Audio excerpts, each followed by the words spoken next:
Hi everyone, Lou here from the Team Approach. Today I wanted to talk about resilience. Last week I attended a fabulous workshop in Geelong and it was all about stress, resilience and well-being, delivered by a colleague of mine, Dale Johnson. It was a great night and it really got me thinking more about resilience and resilience in regards to EAP. As we know, employee assistance programs. So I thought, why not make today's podcast all about resilience? Now, resilience is a term used frequently. Like all the time, I hear the word resilience. But my question is, do people really know what it is? What's your definition of resilience? What do you, my lovely listener, actually think that resilience actually is? And why is developing resilience so important? I see resilience or developing resilience as an aim and outcome of EAP Counselling Services. And after many conversations with business owners, and I have them all of the time, it seems to me that it is one very, very important outcome that they want for their people. They want their people, their employees, to develop more resilience and coping skills, which will help them to ultimately be more productive and healthier. Now, resilience is a very individual thing. Absolutely, because we're all different, and resilience is no different there. So resilience is an individual thing, and so are strategies. It's not a one-size-fits-all approach or thing. So today in our podcast, I want to provide you with some tips and strategies for building resilience. And I want to make sure that our podcast today is relevant for business owners who are providing EAP counselling services in their workplaces for their employees, who will really benefit from information and education around resilience. So resilience is a powerful concept, a very powerful concept. And it does play a crucial role in our ability to navigate life's challenges.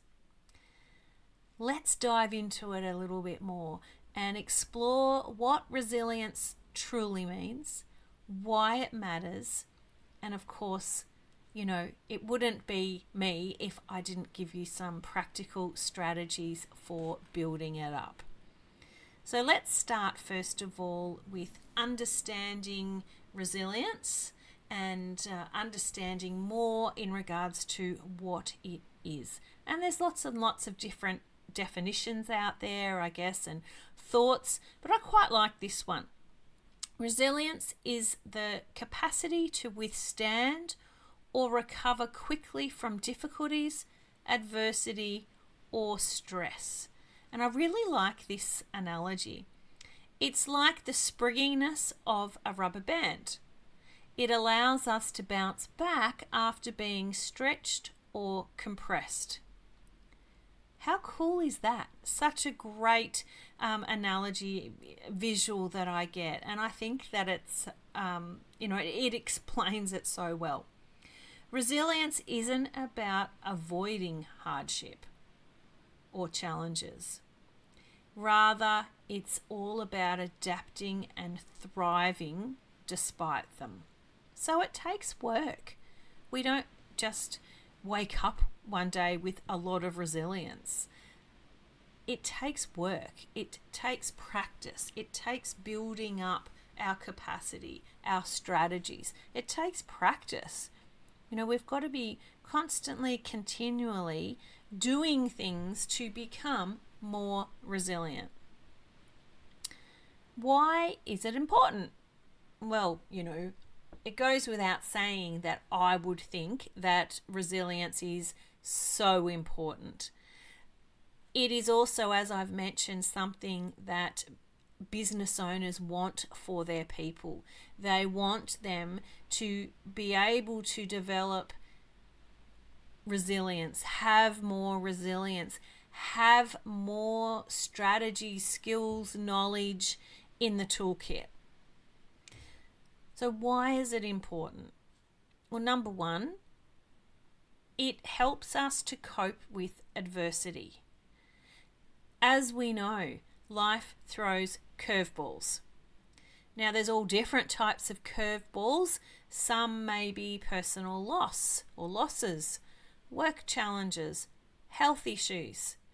Resilience helps us face these adversities head on, helps us to learn from them, and helps us to emerge stronger. Secondly, it's really important for our emotional well-being. Resilient individuals, resilient people experience less emotional distress. They're better equipped to manage stress, anxiety, and depression. It doesn't mean that they won't experience those things potentially at some stage in their life. They may not. It's about our ability to cope, moving through stressful situations. It's also important for our physical health. Resilience impacts positively our physical health. It's associated with better immune function, cardiovascular health, overall longevity, not to mention many other things. Many health benefits to developing resilience.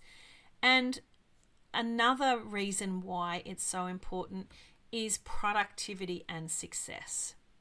Resilience enables us to stay focused, adapt to changes, and maintain productivity during tough times. As I've said lots of times, life throws curveballs. That's one thing that we can be sure of. We all have challenging times throughout our lives. No one's immune to that.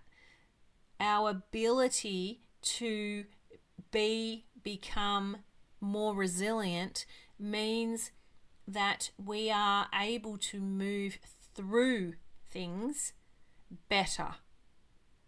We're more able, we're more resilient, we have more strategies, skills, knowledge, understanding, which means we're able to navigate those periods better than if we had no resilience.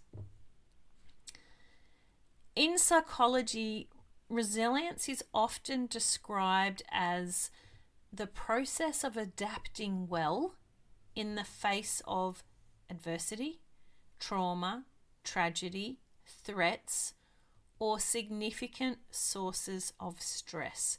And that comes from the American Psychological Association.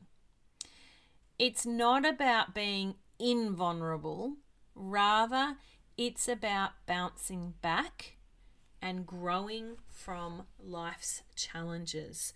I like those words, bouncing back. So we're not saying that those challenges will never happen. It's about our ability to bounce back from those challenges. Now, there are lots and lots of different strategies for building resilience.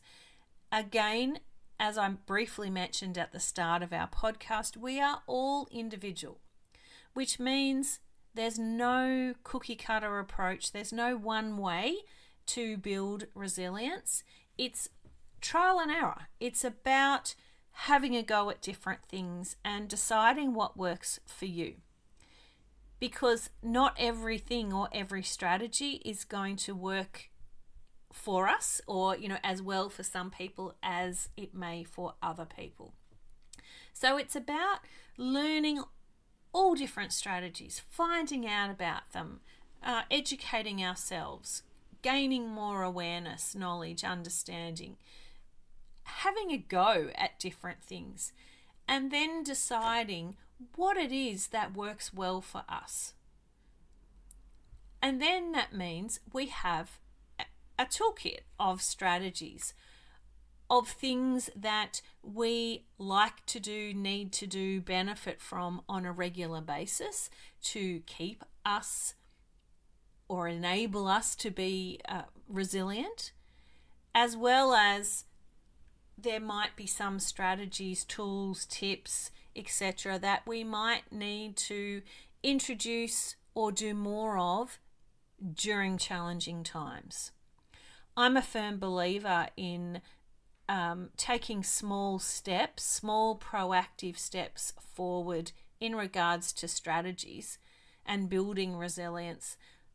If we are constantly taking small steps forward, that's really good for us, rather than do nothing. Oops, oh my gosh, I'm experiencing a challenging period of time. Oh gosh, what am I going to do about it? If we are participating in self-care regularly, educating ourselves, if we are building a resilience toolkit and doing things that are healthy and good for our well-being on a daily, weekly, monthly basis, we're going to be better able to navigate the trying, testing times.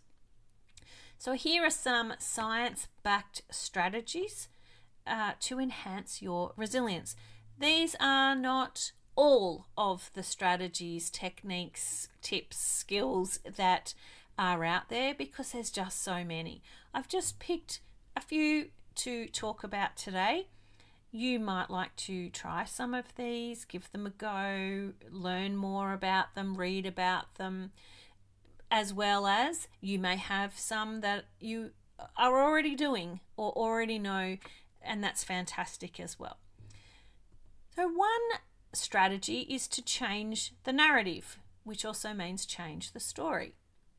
Instead of ruminating on negative events, which a lot of us can do, how about try expressive writing and spending an amount of time, whether that's 5 minutes, 10 minutes, 15, 20 minutes, your choice.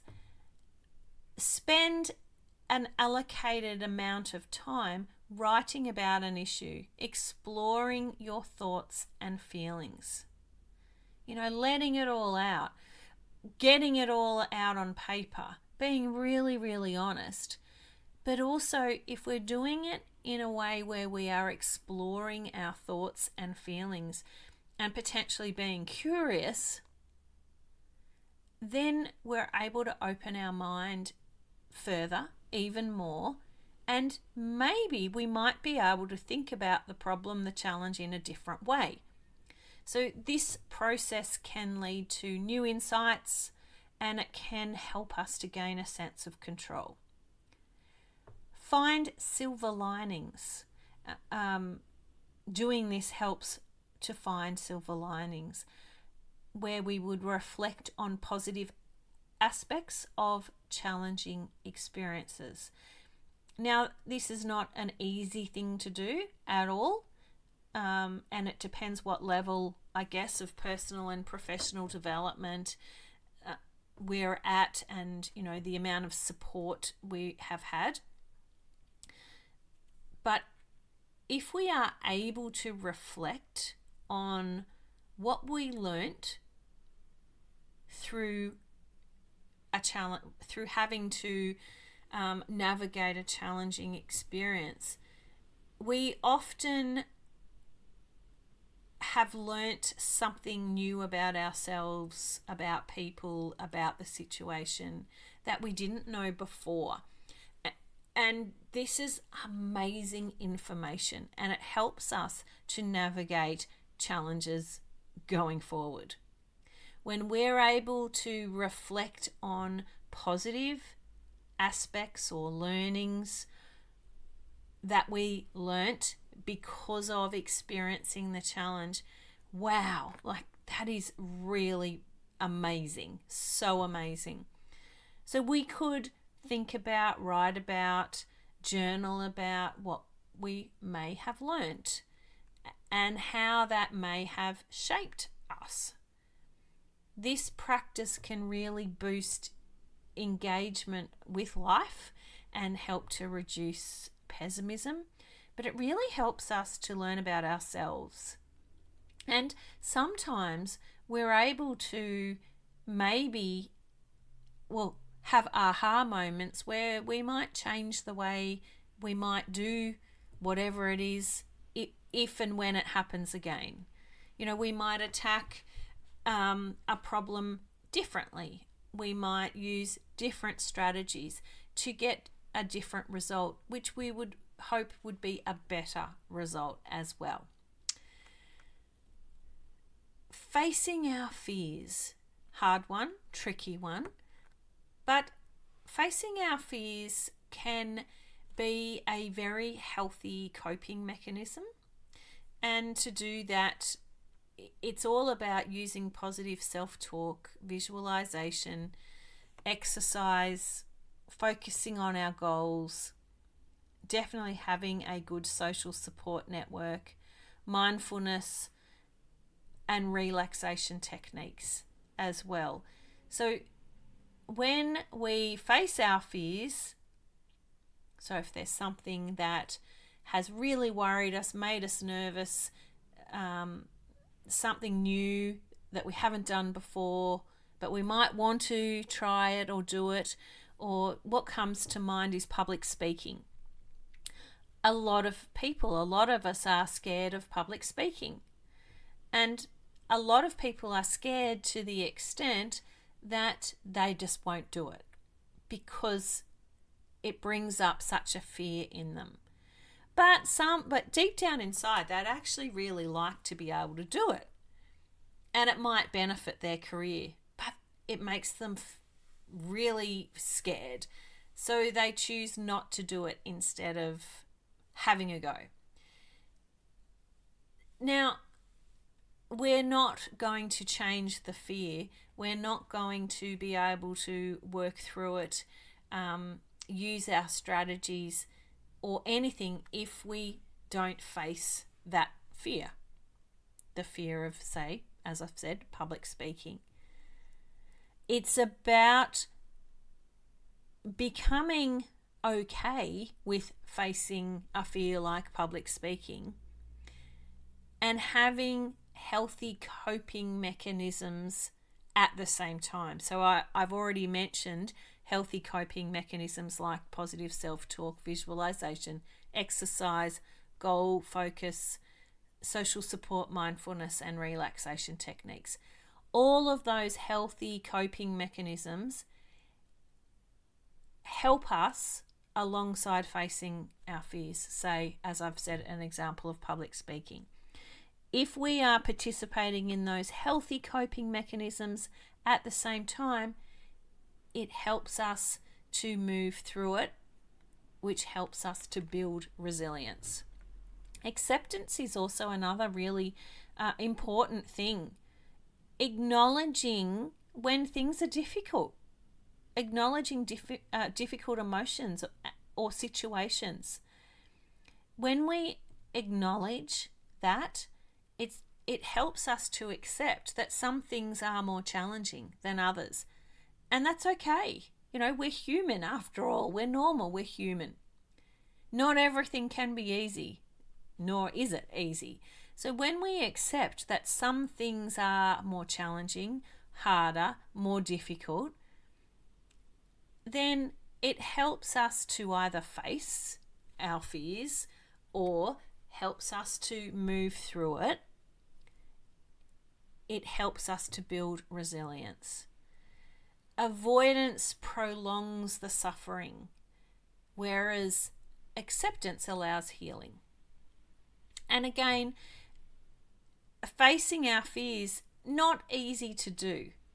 I would recommend that working on something that you have found challenging or that you have found, to be a real stretch of your comfort zone, perfect to work with a counsellor about and through and with.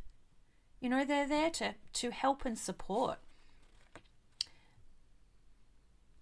Another strategy for building resilience is building social connections. So important, social connections. So that's all about nurturing relationships. Reaching out to friends, family, or colleagues for that social support, for support in general. Nurturing relationships are really powerful, resilience boosters. And knowing that we have these social connections and people that we can count on, talk to, connect with is really helpful when we're building resilience. It could be a good idea, or it might be helpful, useful to join supportive communities as well. That may be engaging with groups that share your interests or experiences. When we do that, we are talking with like-minded people or people with similar experiences, and we can support each other forward, which is great to be able to do that. And the level, of understanding, compassion, and empathy is huge when we are building social connections. Practicing self-compassion is also really important and absolutely helps us to build resilience as well. It's really important to be kind to yourself, because quite often we're not. Quite often we can be really hard on ourselves, and we can be so much harder on ourselves than, a friend or a family member. So if we are able to practice self-compassion and be kind to ourselves, that's great. Think about treating yourself as you would a friend facing adversity. We're so much harder on ourselves when we're facing adversity than if we had a friend facing adversity. So think about that, and think about how you can treat yourself more compassionately, more empathetically, with more understanding. And also, when we're practicing self-compassion, understand that setbacks are part of life. Absolutely. They don't define your worth. I'll say that again. Setbacks are part of life. They don't define your worth. If we're able to think that way, it's really helpful. Finding meaning in struggles. I've briefly mentioned this when I mentioned find silver linings. They're kind of related. If and when we can find meaning in struggles, in challenges, if we're able to be curious, to open our minds, to ask ourselves the questions, and to then find more meaning, we will learn and grow. And it helps us to connect with values, which is really important as well. So learning and growing means that we are better able to view our setbacks as opportunities for learning and personal growth. And connecting with values helps us to align our actions with what truly matters to us. And another strategy for building resilience is seeking support. I have mentioned already building social connections, but I think seeking support is really important. And I would mention support systems, people such as coaches, counsellors, psychologists. They all provide one-on-one support to help people to build resilience.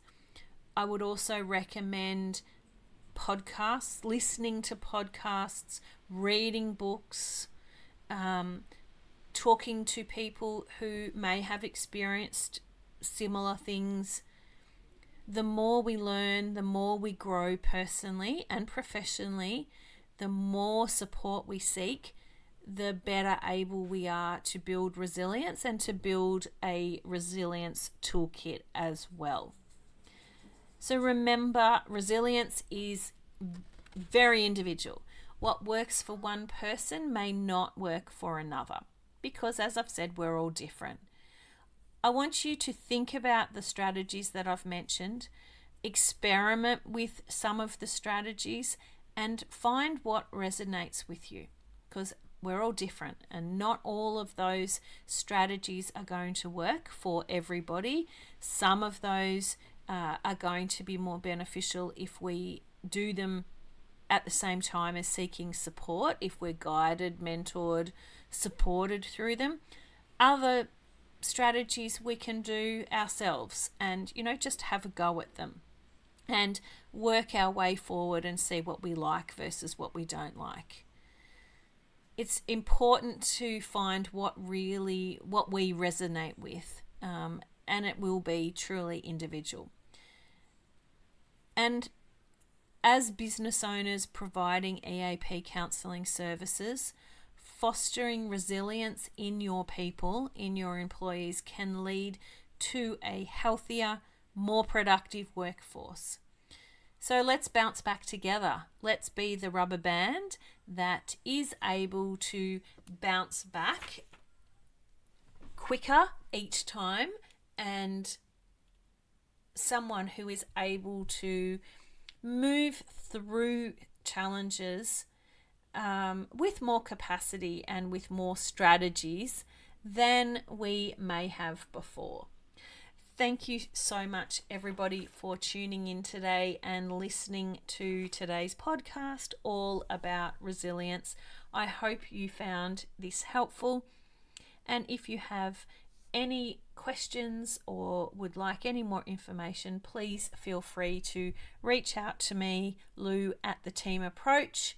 I would love to hear from you, and I'm also very happy to take requests in regards to podcast topics, episodes, Q&As, etc., etc. Have a great day, everybody. I will be back soon with the next podcast. Thanks. Bye.